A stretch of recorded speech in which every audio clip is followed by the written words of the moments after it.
अब हम चलते हैं कुछ और प्रॉपर्टीज़ की तरफ इन एलिमेंट्स की जो कि पीरियोडिक मॉडल पीरियोडिक टेबल में अरेंज हैं। इनकी बेसिकली हम स्टडी क्या कर रहे हैं, पीरियोडिसिटी यानी रेपिटेशन जो ग्रेजुअल इंटरवल्स में होती है वो स्टडी कर रहे हैं। तो बेसिकली ये पीरियोडिसिटी के रेफरेंस से बात हो रही है।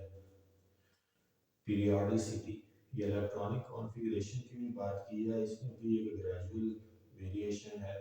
पीरियोडिसिटी ऑफ प्रॉपर्टीज़ है यानी कि एक सर्टन पॉइंट के बाद एलिमेंट्स की प्रॉपर्टीज़ रिपीट होती हैं, ये बात कर रहा है।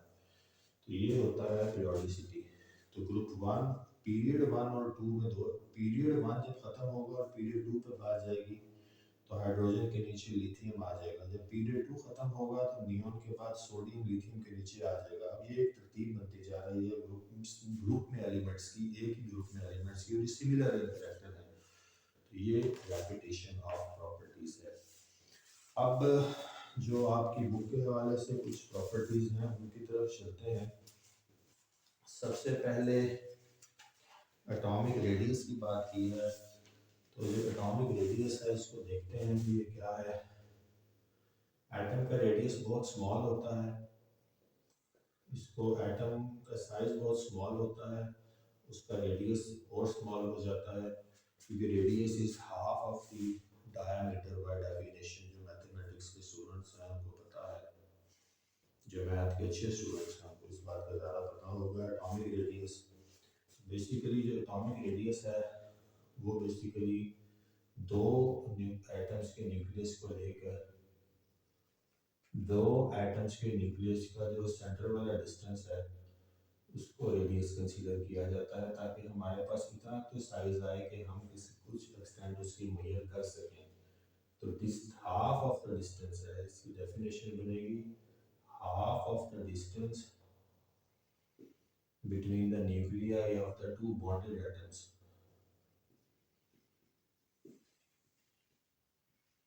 ये एटॉमिक रेडियस की डेफिनेशन है।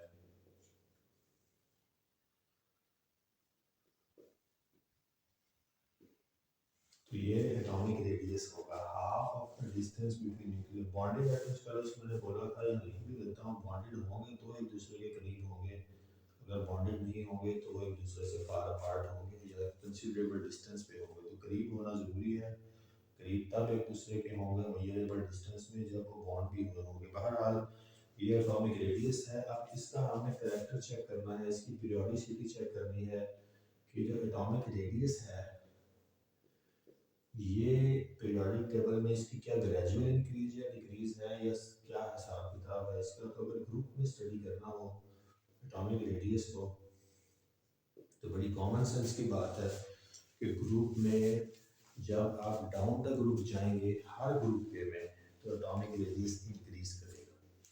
ये देखें ग्रुप वन का एलिमेंट है, इसका एटॉमिक नंबर 1 है, और जो ग्रुप वन का लास्ट एलिमेंट है उसका एटॉमिक नंबर 87 है। तो नंबर ऑफ शेल्स इंक्रीज करते जाएंगे, जब नंबर ऑफ शेल्स इंक्रीज करते जाएंगे तो रेडियस भी इंक्रीज करता जाएगा, क्योंकि रेडियस का मतलब ये है कि distance between the nuclei of the two bonded atoms. तो जो बॉन्डेड एटम्स होंगे उनका वैलेंस शेल और वैलेंस शेल कंसीडर होगा, और वैलेंस शेल और वैलेंस शेल एक दूसरे से दूर होंगे।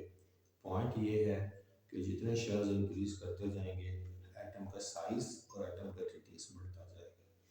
तो जितने शेल्स इंक्रीज करेंगे कब करेंगे, जब एटॉमिक नंबर इंक्रीज करेगा डाउन द ग्रुप।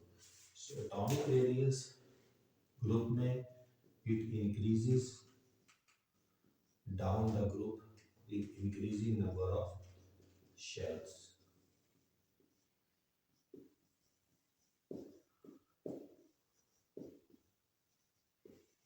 तो पीरियड्स में क्या हिसाब किताब हुआ फिर, पीरियड्स में अगर हम आए तो पीरियड में एटॉमिक रेडियस देखना हो तो पीरियड में भी तो एटॉमिक नंबर इंक्रीज कर रहा है लेकिन रेडियस डिक्रीज करेगा। उसकी वजह क्या है कि इलेक्ट्रॉन्स का शेल चेंज नहीं हो रहा। ये बड़ी इंपॉर्टेंट बात है। जब आप लेफ्ट से राइट में जाते हैं, ये हाइड्रोजन ग्रुप वन का एलिमेंट है, अभी देखिए हाइड्रोजन ग्रुप वन का एलिमेंट है और इसका वैलेंस शेल क्या है, 1s1। वन वन में ही इसकी फिलिंग हो रही है। और जो पीरियड नंबर 2 का एलिमेंट है, पीरियड नंबर 1 का जो लास्ट एलिमेंट है, यानी पीरियड नंबर 1 में तो सिर्फ 2 एलिमेंट्स हैं, तो जो लास्ट एलिमेंट है वो हीलियम है। इसका एटॉमिक नंबर 2 है हीलियम का। ये हाइड्रोजन की बात की है, ये हीलियम की बात करने लगे हैं।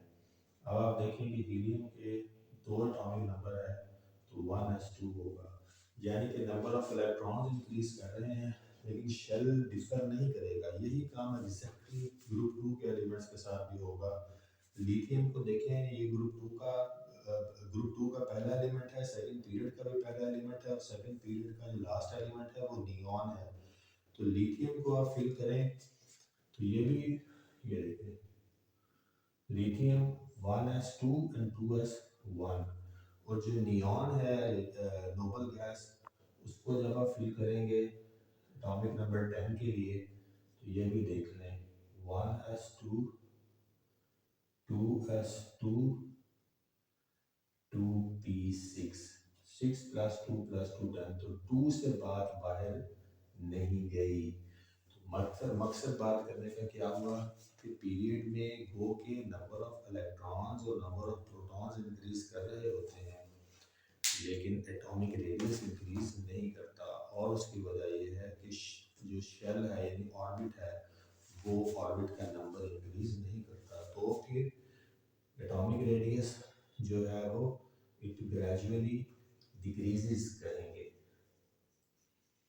With in a period.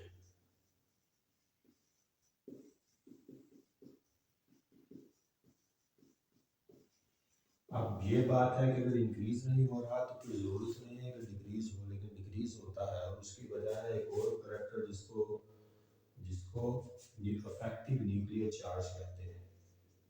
Affective nuclear charge की एक टर्म आपने ज़रूर सुनी या पढ़ी होगी। अफेक्टिव न्यूक्लियर चार्ज का मतलब ये है कि शेल इंक्रीज नहीं हो रहा, लेकिन नंबर ऑफ इलेक्ट्रॉन्स इंक्रीज हो रहे हैं। Number of electrons goes on increasing, but shell doesn't increase, but number of shell doesn't increase। तो उससे क्या होगा, एक दरख्त पर ज़्यादा फल लग जाए तो वो भी झुक जाता है। तो यहाँ पे भी यही होगा, जो न्यूक्लियस है और जो सराउंडिंग में पूरा एक एटम है बेसिकली, वो श्रिंक कर जाएगा अफेक्टिव न्यूक्लियर चार्ज बढ़ने की वजह से एक ही पीरियड में। तो उसके नतीजे में जो है वो श्रिंक कर जाएगा, अफेक्टिव न्यूक्लियर चार्ज इंक्रीज कर जाएगा, यानी न्यूक्लियस की ओर जो इलेक्ट्रॉन्स पे है वो बढ़ती जाएगी, और उसके नतीजे में एटम जो है वो श्रिंक हो जाएगा। तो साइज बेसिकली एटॉमिक रेडियस या एटॉमिक साइज डिक्रीज करेगा within a period from left to right. अब जो नेक्स्ट करेक्टर हमें देखना है,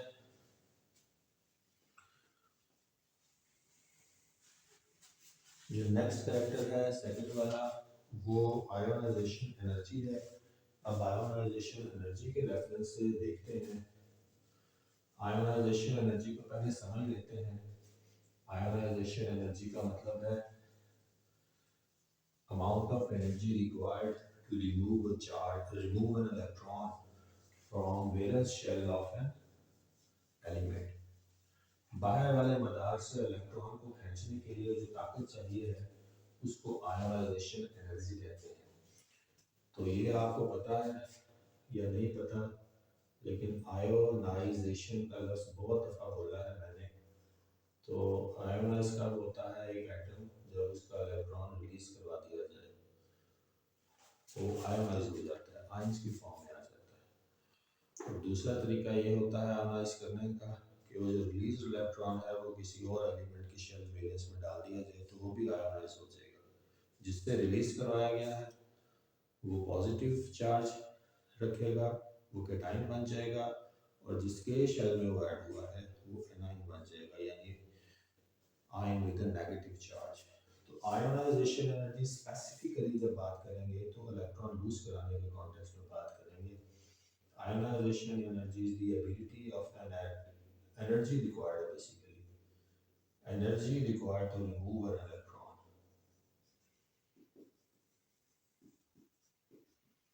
energy required to remove an electron from valence shell या outermost shell of an atom. Shell वैसे लफ्ज ठीक नहीं है, रदरफोर्ड ने शेल यूज किया था, हमें ऑर्बिट यूज करना चाहिए क्योंकि ये ज्यादा नेचर के करीब टर्म है.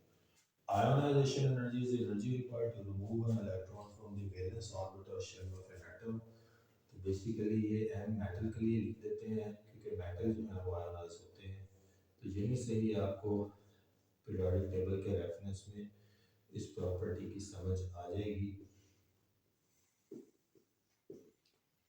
ये मेटल है, उसको आयोनाइज करवा दिया गया, एनर्जी उसको प्रोवाइड करनी पड़ेगी आपको सिस्टम को, तो आयोनाइज होगा. हाइड्रोजन की मिसाल लिख देता हूँ नीचे.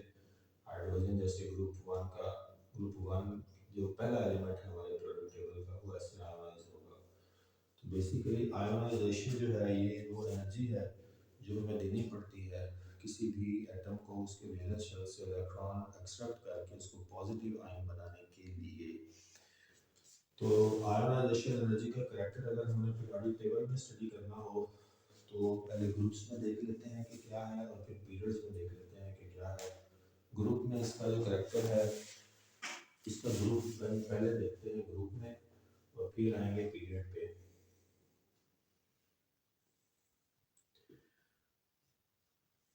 तो क्या आपके ख्याल में आयोनाइजेशन एनर्जी के लिए क्या चीज़ होनी ज़रूरी है? अब ये ग्रुप है, ग्रुप में डाउन का ऊपर से लेकर नीचे तक एटॉमिक नंबर इंक्रीज हो रहा है. तो जब एटॉमिक नंबर इंक्रीज होगा तो आयोनाइजेशन एनर्जी डिक्रीज होगी. उसकी वजह यह है कि जितना ज़्यादा जो बाहरी मदार है वो न्यूक्लियस की ओर से बाहर चलता जाएगा, यानी कि नंबर ऑफ ऑर्बिट इंक्रीज करते जाएंगे. जैसे कि लास्ट मोस्ट एलिमेंट का जो नंबर ऑफ ऑर्बिट है वो पहले के मुकाबले में ज़्यादा होगा, यानी उसकी इलेक्ट्रॉन की फीलिंग है वैलेंस शेल में वो 3 या 4 ऑर्बिट में हो रही होगी. तो वहाँ जब 3 या 4 की बात हम करेंगे तो 4 नंबर ऑर्बिट जो है उसके इलेक्ट्रॉन्स पे न्यूक्लियस का होल्ड बहुत कम होगा, और उस एटम के न्यूक्लियस का होल्ड जब उस पर कम होगा तो हमें कम एनर्जी देनी पड़ेगी उसके इलेक्ट्रॉन को एक्सट्रैक्ट करने के लिए. तो जितना स्मॉल साइज होगा एटम का, यानी लेस एटॉमिक नंबर वाला एलिमेंट होगा, उसकी आयोनाइजेशन एनर्जी ज़्यादा होगी. तो आयोनाइजेशन एनर्जी एक ग्रुप में decreases down the group.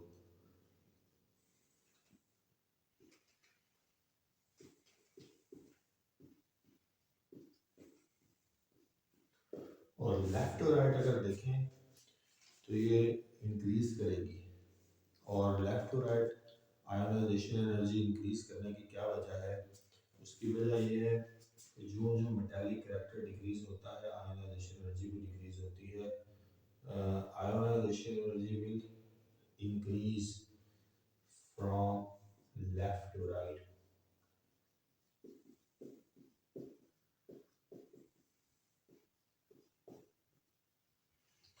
Left to right ionisation energy increase करेगी. उसकी वजह ये है कि अफेक्टिव न्यूक्लियर चार्ज की टर्म जो भी मैंने पहले भी बोली थी, अफेक्टिव न्यूक्लियर चार्ज जो है वो इंक्रीज हो रहा है तो आयोनाइजेशन एनर्जी भी इंक्रीज होगी. शेल नंबर इंक्रीज नहीं होता, ऑर्बिट नंबर इंक्रीज नहीं होता. वो नए इलेक्ट्रॉन जो आते हैं वो क्योंकि पिछले ऑर्बिट के ऑर्बिटल्स में एम्प्टी स्पेसेस मौजूद होती हैं तो उनमें ही आके फिल होते हैं. इसलिए आयोनाइजेशन एनर्जी का करैक्टर पीरियड में लेफ्ट से राइट जाते हुए हर पीरियड में इंक्रीज होगा. हमें ज़्यादा एनर्जी देनी पड़ेगी जो है वो एक्सट्रीम राइट में जाने के लिए, यानी 13 to 17 के एलिमेंट्स के वैलेंस शेल से इलेक्ट्रॉन रिमूव कराना मुश्किल है और ग्रुप 1 2 के एलिमेंट से इलेक्ट्रॉन रिमूव कराना आसान है. इसके बाद जो नेक्स्ट करैक्टर है जिसको हमें पढ़ना है वो इलेक्ट्रॉन अफिनिटी है. इलेक्ट्रॉन अफिनिटी की टर्म मैंने पहले भी यूज़ की थी. Electron affinity means love for electrons. कोई भी एटम जो है या कोई भी एलिमेंट जो है उसको इलेक्ट्रॉन से कितना प्यार है, अपनी तरफ अट्रैक्ट करने की सलाहियत उसमें है या नहीं है. तो electron affinity basically electron affinity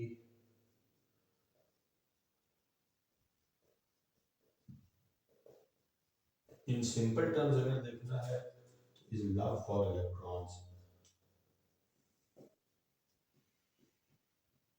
और लव फॉर इलेक्ट्रॉन उन स्पीशीज में होगा जो अपने ऊपर नेगेटिव चार्ज रखती हैं।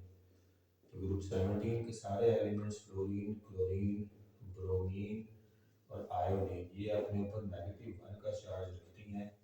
उसकी वजह यह है कि इनके वैलेंस शेल में एक पोजीशन एम्प्टी है, एक इलेक्ट्रॉन अनपेयर्ड है, जिसको ये फिल करने के लिए अपने ऊपर -1 चार्ज रखती हैं। और प्रोटॉन से एक इलेक्ट्रॉन ज़्यादा हुआ, तो प्रोटॉन से एक इलेक्ट्रॉन ज़्यादा है और वो ज़्यादा है, अनपेयर्ड है, इसलिए इन पे -1 का चार्ज है। तो जिस पे जो एनाइंस होते हैं नेगेटिव चार्ज वाले, चाहे -1 हो, -1 से स्टार्ट हो कि जितना ज़्यादा चार्ज माइनस में बढ़ता जाएगा उतनी अफिनिटी फॉर इलेक्ट्रॉन ज़्यादा होगी। तो इलेक्ट्रॉन अफिनिटी को अगर साइंटिफिक टर्म्स में देखना है तो आप कहेंगे is the energy which is release. Ionisation energy में एनर्जी जो है हमें देनी पड़ती है, और यहाँ पे एनर्जी जो है वो रिलीज होगी जब इलेक्ट्रॉन ऐड करवाया जाएगा किसी भी एटम के वैलेंस शेल में। यही उसकी इलेक्ट्रॉन अफिनिटी होगी कि कितनी ज़्यादा एनर्जी रिलीज होती है इलेक्ट्रॉन ऐड कराने से। अगर कम से कम हो तो इलेक्ट्रॉन अफिनिटी इस एटम की कम है, और अगर ज़्यादा एनर्जी रिलीज हो तो इलेक्ट्रॉन अफिनिटी ज़्यादा है। क्योंकि जब एनर्जी ज़्यादा रिलीज होने का मतलब ये है कि इलेक्ट्रॉन अब स्टेबल है, मोस्ट स्टेबल फॉर्म में आ गया है, तो जितनी एक्स्ट्रा पॉसिबल एनर्जी थी उसने जनरेट कर दी सिस्टम को और स्टेबल हो गया। Is the energy released when an electron is added to the system, to the atom of an element.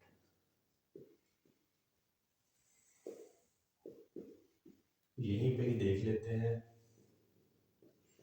Fluorine -1 है, इसको जब स्टेबल करना है या इसमें होना है तो एक इलेक्ट्रॉन इसमें गेन करना है, तो ये फ्लोरीन जो है एटॉमिक हो जाएगी और ये अब इसकी स्टेबल फॉर्म है।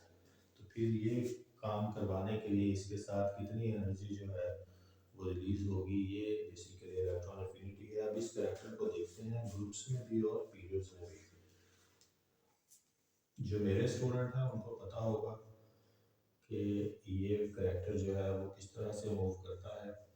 ग्रुप्स में जो है इलेक्ट्रॉन अफिनिटी जो है वो इलेक्ट्रॉन की अफिनिटी ग्रुप में down the group with the increasing atomic number and increasing number of orbits और शेल्स, इलेक्ट्रॉन एफिनिटी का करेक्टर जो है वो डिक्रीज होगा। उसकी वजह यह है कि अगेन नंबर ऑफ शेल्स जो है, नंबर ऑफ शेल्स वो इंक्रीज हो रहे हैं, और वैलेंस शेल पे न्यूक्लियस का होल्ड कम से कम तर होता जाएगा, तो जो अफिनिटी फॉर इलेक्ट्रॉन्स है वो कम होगी।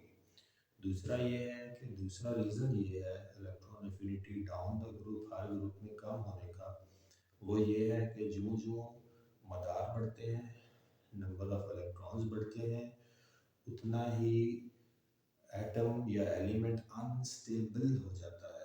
अनस्टेबिलिटी की तरफ, इंस्टेबिलिटी की तरफ ये इशारा होता है। एटॉमिक नंबर इंक्रीज होना इंस्टेबिलिटी की तरफ इशारा होता है। जितना छोटे साइज का एटम होगा विद लेस एटॉमिक नंबर वो मोर स्टेबल होगा जनरल टर्म्स में। और डाउन द ग्रुप मूव करते हुए एटॉमिक नंबर इंक्रीज करने के साथ स्टेबिलिटी का फैक्टर भी कम होगा, तो लव फॉर इलेक्ट्रॉन्स वहाँ फिर माने नहीं रखते। पता नहीं कितने इलेक्ट्रॉन उसको चाहिए होंगे स्टेबल होने के लिए, जबकि छोटे एटम को अमूमन एक आधा इलेक्ट्रॉन ही चाहिए होता है स्टेबल होने के लिए। तो इलेक्ट्रॉन अफिनिटी का जो करेक्टर है वो डिक्रीजेस डाउन द ग्रुप, और it increases from left to right in a period.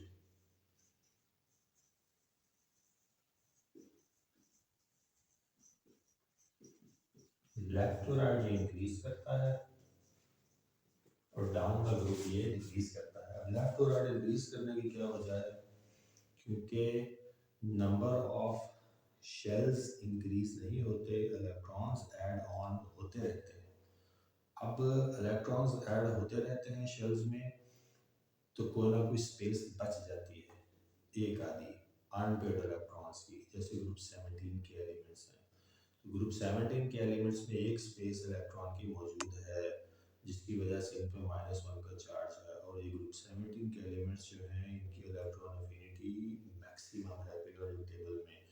तो इसलिए पीरियोडिक टेबल में लेफ्ट टू राइट मूव करते हुए इलेक्ट्रॉन अफिनिटी का फैक्टर इंक्रीज करेगा।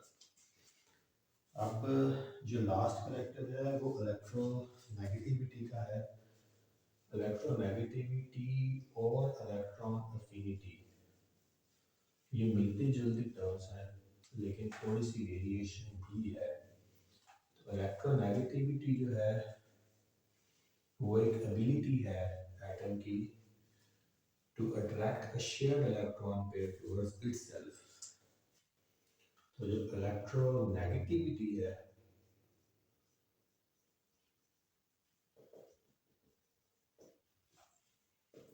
इसको समझ लेते हैं, is the ability of the electron, ability of the atom or an element, atom of an element कर लेते हैं, ability of the atom of an element to attract a shared electron paired towards itself.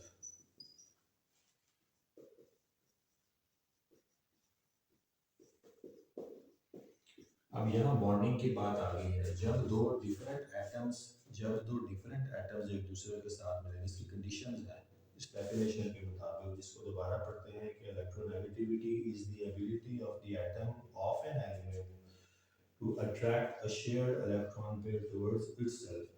तो यहाँ पे अब जो conditions हैं electronegativity को स्टडी करने के लिए, वो सबसे पहली कंडीशन ये है कि फर्स्ट कंडीशन ये है कि टू डिफरेंट एटम्स होंगे तब स्टडी होगा ये करेक्टर। तो टू डिफरेंट एटम्स होंगे तो क्या कर रहे होंगे, बॉन्डिंग कर रहे होंगे, एक दूसरे के साथ जुड़ रहे होंगे। क्या करके जुड़ रहे होंगे, इलेक्ट्रॉन शेयर करके, इलेक्ट्रॉन शेयर करके, इलेक्ट्रॉन पेयर शेयर करके। इसकी एग्जांपल देखते हैं। ग्रुप 1 का एक एलिमेंट लेते हैं सोडियम, पहले भी बताई थी लेकिन इलेक्ट्रोनेगेटिविटी के रेफरेंस से बात नहीं की थी। ये मेटल है, ये अपना एक इलेक्ट्रॉन वैलेंस शेल का यूज़ कर देगी। अब वो एक इलेक्ट्रॉन किसी ने अकोमोडेट तो करना है, तो जो ग्रुप 17 के एलिमेंट्स हैं वो मोस्ट ज़्यादा फेवरेबल होते हैं इस एक इलेक्ट्रॉन को गेन करने की। उसकी वजह भी पीछे भी बताई है, इलेक्ट्रॉन अफिनिटी में भी। ये एक लास्ट इलेक्ट्रॉन जो सोडियम ने लूज़ किया था इधर आ गया, क्लोरीन करीब आई कहीं सोडियम के, तो सोडियम आयोनाइज हो गया, साथ ही उसने एक इलेक्ट्रॉन रिलीज कर दिया कि मेरे पास एक ऐसी स्पीशी आ गई है जिसको इलेक्ट्रॉन पसंद है, दे दिया, बॉन्ड बना लिया, क्योंकि ये भी अनस्टेबल है, ये भी अनस्टेबल है, मिल गए। तो ये Cl अब न्यूट्रल हो गई, क्लोरीन। तो ये जो क्लोरीन है मॉलिक्यूलर, अब ये मॉलिक्यूलर न्यूट्रल एटम है, अभी इस पर चार्ज खत्म हो गया है। मैंने मॉलिक्यूलर नहीं दिखा, ये मॉलिक्यूलर के लिए Cl2 होना ज़रूरी है। तो बेसिकली जो है वो क्लोरीन जो है वो यहाँ पे इसने वो इलेक्ट्रॉन जो है वो गेन कर लिया। तो जब गेन कर लिया तो इसकी वैलेंस शेल में जो एक स्पेस कम थी इलेक्ट्रॉन की अनपेड की, वो ख़त्म हो गई, फिल हो गई, ये भी स्टेबल हो गया। तो ये अब क्लोरीन जो है क्या बन जाएगी, मॉलिक्यूलर क्लोरीन बन जाएगी। ये अब मॉलिक्यूलर क्लोरीन बन गई। लेकिन अगर हमने यहाँ पे इस इक्वेशन को बैलेंस करना हो, बैलेंस की भी हमने बात नहीं की है, तो यहाँ अगर हम इसको हाफ से डिवाइड कर देंगे, हाफ से डिवाइड कर देंगे तो ये 2:2 से कट जाएगा। तो फिर हम यहाँ पे कंसीडर करेंगे क्लोरीन का एक एटम। अब ये बात मैं सिर्फ एक्स्ट्रा आपके नॉलेज में इजाफे के लिए कह रहा हूँ। आप इसको अगर नहीं समझ सकते तो बेसिकली ना समझें, इसको एटॉमिक रहने दें। बेसिकली बात यह है कि क्लोरीन जब आयनिक फॉर्म से निकलती है तो अलहदा नहीं फिर ये एग्जिस्ट करती है, फिर ये मॉलिक्यूल बन जाती है। लेकिन यहाँ क्योंकि इसने सोडियम के साथ बॉन्ड बनाना है, इसलिए चंद सांसों के लिए, चंद सातों के लिए, या for minute part of this second, ये इस फॉर्म में भी पाई जाएगी और फौरी तौर पर Na के साथ मिलकर एक बॉन्ड बना लेगी। क्योंकि इस इलेक्ट्रॉन लॉस और गेन के नतीजे में एक कंपाउंड बन गया जिसका नाम सोडियम क्लोराइड था। अब पॉइंट ये है कि इलेक्ट्रॉन इसने तो अपना रिलीज कर दिया, इसने इस इलेक्ट्रॉन को एक्सेप्ट कर लिया, लेकिन बेसिकली जो इलेक्ट्रॉन है, इलेक्ट्रॉन का जोड़ा वो शेयर होता है, इलेक्ट्रॉन का पेयर शेयर होता है। ये इसके मदार में भी इलेक्ट्रॉन गिना जाएगा और क्लोरीन के मदार में भी गिना जाएगा। अब ये जो इलेक्ट्रॉन इसने लूज किया और इसने गेन किया, ये जो पेयर्ड फॉर्म में इलेक्ट्रॉन आ गया है, वो पेयर जो है वो इसका भी है, इसका तो पूरा हो ही गया, लेकिन ये सोडियम का भी पेयर कंप्लीट हो गया है। तो ये इम्पॉर्टेंट बात है कि इसकी भी जो अनपेयरिंग थी ख़त्म हो गई और क्लोरीन की भी इस तरह से अनपेयरिंग ख़त्म हो गई। तो ये जो पेयर अब बन गया है, एक इलेक्ट्रॉन को एक्सेप्ट करने के नतीजे में एक पूरा पेयर है जो यहाँ बीच में फॉल करेगा, जो इन दोनों को जोड़ने का सबब है। वो इसके मदार का भी हिस्सा है पेयर आउटर मोस्ट का, और क्लोरीन के आउटर मोस्ट मदार का भी हिस्सा बन गया है।